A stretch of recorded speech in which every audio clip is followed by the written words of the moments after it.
Hello everybody. This week you may have already seen a couple of videos made courtesy of my good friend James down at JT Auto Classics. Now he's an importer of the slightly unusual. What do I mean by that? Well, he imports from Japan things which you wouldn't normally consider importing. Now when I came and visited down at his little garage, there was something tucked away in the corner that really took my breath away.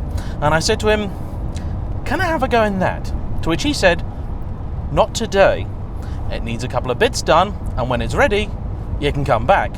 And he's clearly a man of his word, because today I am driving what is nothing short of an automotive legend. A few of you have requested it in the comments section before, and I really didn't think it would be possible, but I am driving a Mercedes 190E Evo I Power Pack. Now, what does that mean? Well, to fully understand it, let's wind the clock back quite a bit. I'm going to apologise in advance for any mistakes I make, any obvious howlers. Please do hop into the comment section and inform me, and I'll try and do my best to make up for it at a later date. But here's the story of this car. In the early 1980s, rallying was becoming an extremely popular pastime. All sorts of manufacturers were getting involved in this sport, including ones you wouldn't expect, like for example, Lotus through the medium of Talbot and the Sunbeam. Merc thought, you know what, we want a slice of that pie, and so they decided to use their then fairly new 190E platform car with its trick multi-link rear suspension as the basis for a rally car. They decided to pep the engine up a bit by handing over to Cosworth, who were developing it into something a little bit more fruity than the standard 8-valve 4-cylinder unit that they had at the time. Unfortunately, Audi turned up, and they basically ruined it for everybody. The Quattro was all-domineering, and simply nothing could stand in its way. Mercedes realised that there was simply no way you were going to be able to beat Audi at their own game without serious redevelopment or a brand spanking new car. However, they didn't want to give up on their beautiful pet project, and so they decided to take this car road racing. Cue a few more years of development, and by the end of the 1980s, you had one of the most dominant forces in the DTM Championship.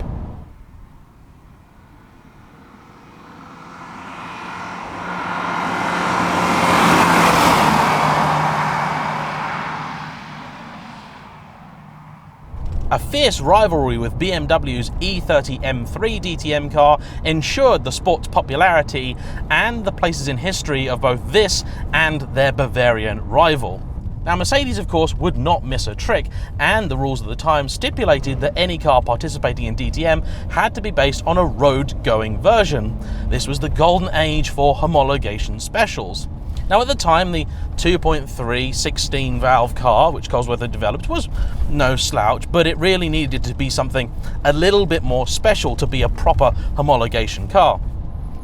Now, at some point in the 1980s, the 2.3 16 morphed into the 2.5 16, but still that wasn't quite enough. And so Mercedes decided to hand the car over to a tuning house, with whom they were becoming increasingly close: AMG. AMG thoroughly reworked the engine. Although on paper it doesn't really seem any more powerful than the cooking version, it was in fact a completely different animal. Proof of that can be found in the fact that it's got a different bore and stroke, and if you know anything about engines, you'll know that those are things that don't change very easily. A rework of the body, some extra aerodynamics, a trick suspension setup using hydraulics and all sorts of stuff formed the basis of the Evo, what is later to be called the Evo I. This car. It wasn't a cheap car. Unfortunately, my research didn't let me find a number that I can give you practically for how expensive it was when it came out. But I can tell you one thing. This car, beyond the standard specification, is equipped with what's known as the Power Pack. Of the 502 Evo 1s produced, all of which were left-hand drive like this one, we think only about 16 were equipped with the Power Pack. Now, that involved a fairly comprehensive reworking of the engine. That gives you an extra roughly 30 horsepower, or the same power output as the later Evo II. How much was this engine work? Now, I found an original figure in Deutschmarks. I did a little bit of translation work and a little bit of inflation calculation, and the engine upgrade on this car cost the equivalent of £15,000. That's quite a lot of money for 30 horsepower, isn't it? That's 500 quid a horse. Very pricey ponies. The Evo II followed after, and the two are easily identified, partly by the fact that the Evo II has an absolutely stonking great big rear wing on it. It's absolutely massive. This thing is fairly subtle by comparison. Now, one thing I'm really not going to do in this video is talk about the price of these cars. They are expensive. I mean, they're really, really expensive.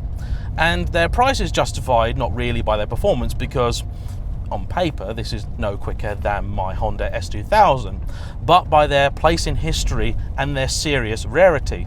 I mean, you have to go very, very far back into AMG's back catalogue to find a performance car with a manual box. In fact, this is how far back you have to go. But she does pick up. Oh, and she sounds great when you extend it. Really, really does. Now, this car is largely original, and a great deal of time and effort has been spent on making sure that it is just right. It came with Evo 2 wheels, and whoever buys it is going to get those. However, one of the modifications that has remained is the exhaust system. Some very well-heeled Japanese gentleman decided that he wanted to put a full titanium system on this car. Everything from the manifold back is completely custom and very pricey. So let's see how this thing steers. It's actually very comfortable. It's very light, very nimble. It's a beautiful thing. Throttle response is fantastic, and it really picks up. I mean, I'm only at about 5,000 RPM now, but it's got that wonderful, wonderful throttle response. Now, I know that I've criticised AMGs in the past with 4-cylinder engines for being, well, not proper AMGs. In regards to this car, I am more than happy to eat my own words. The dogleg box requires you to think about it all the time. The risk of putting it in the wrong gear is, well, very high indeed. The steering is not the most precise, but it's very light, very delicate, and there's a lot coming back through the wheel.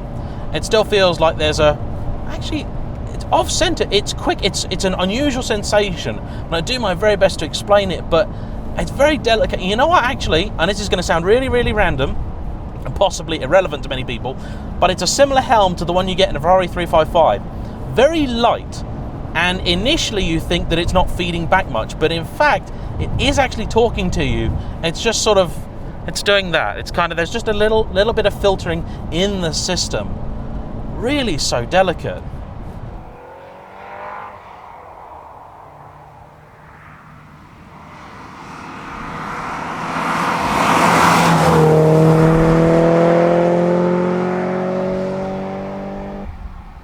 Despite the fact that I am on the wrong side of the car, it's very, very easy to place thanks to classic 1980s visibility. I can see really, really well out of this car. Gearbox, very long throw, but ridiculously precise. Real snick as you move through the gears. There's only 5 of them, but you know what, actually, ratio's judged really, really well. 60 mile an hour, 2,500 RPM, that's absolutely fine. And, oh, through little corners like that, so delicate, so light on its feet.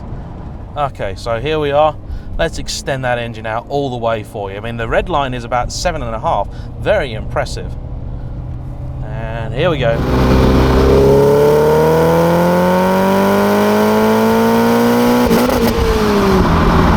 Actually, the limiter is obviously a little bit earlier than what it looks like on there, but it pulls all the way, all the way. I am told that with only fairly modest modifications, it is possible to increase the power output of this engine quite significantly, and I can very much believe that. It feels like it's got a hell of a lot more to give, but it's just the response and the lightness of it. This doesn't feel like a Mercedes at all, like not at all. I've been quite lucky. I've managed to drive quite a few of the C-Class AMG lineup, from the original 43 up to the sort of 6.2 litre cars, but this doesn't feel in any way, shape or form like them. Now the interior actually is sort of, I suppose, typical Mercedes, very of the period, and I know that of the period you got very little as standard, really next to nothing. In fact, I believe even a radio was considered an optional extra at the time. But you have all sorts of cabins in here. You've got that adjustable suspension with different settings for height. You've got dual zone heating in here. You've got air conditioning. You've got a little trick video lap timer, which again, much time has been spent on making sure that that is nice and functional. And it's got a sunroof. It's got a sunroof. I mean, can you imagine these days a homologation special with a sunroof in it? Just not going to happen. Not going to happen. You can heel and toe absolutely perfectly, and frankly, I'd be devastated if you couldn't. But the pedals are not spaced so close together that you can't drive it in normal footwear. In fact, I'm wearing today my comfy shoes because I've knackered my driving shoes, and it's no problem whatsoever. These seats are not the most supportive, but they're actually comfy enough. Regrettably, one car I have never driven is an E30 M3. If anybody out there has got one and would like to see it on the channel, please do get in touch because I'd love to feature it. The brakes in the car actually respond quite well. The pedal is fairly soft and needs a firm shove to operate, but it's very progressive, very linear, and very easy to modulate. Ultimate stopping power is still limited. You have to bear in mind the fact that this is a 30-odd-year-old design with old-fashioned tyres and not the largest brakes in the world. For those that were crazy enough to actually track day them, I'm pretty sure the braking systems were all very much upgraded, but it's not something that I can count against the car because it is simply what I'd expect from a vehicle of this age. I'm currently looking at the possibility of reviewing some very serious high-end cars, supercars. The issue I've currently got is the fact that when you have a vehicle with, say, 700 horsepower that's capable of smashing through 200 miles an hour with relative ease, how on earth do you review it on the road? And more importantly, how on earth do you enjoy it on the road while maintaining even remotely legal speeds? It's one of the reasons I'm fairly certain that cars like this have become popular again, because you can actually get them on a really beautiful little country road. You can thrash them about and you're still not doing silly speeds.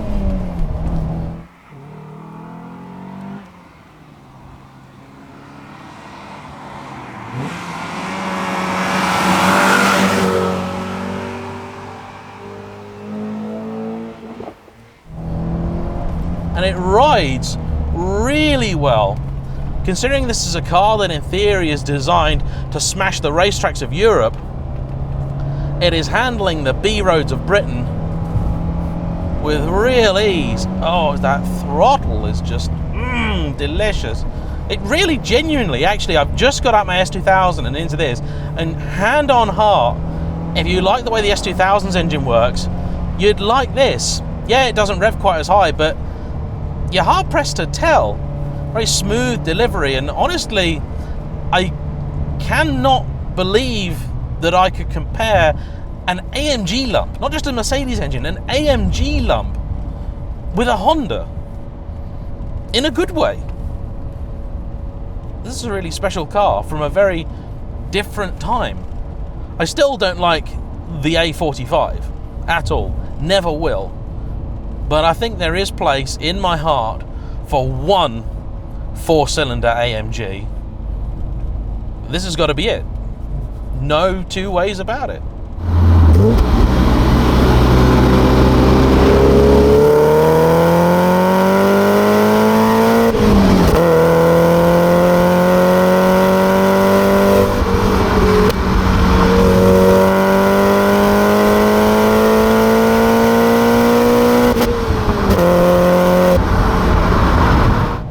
Thank you everyone for watching. I hope for those Mercedes fans out there, I have done one of your iconic vehicles at least a little bit of justice.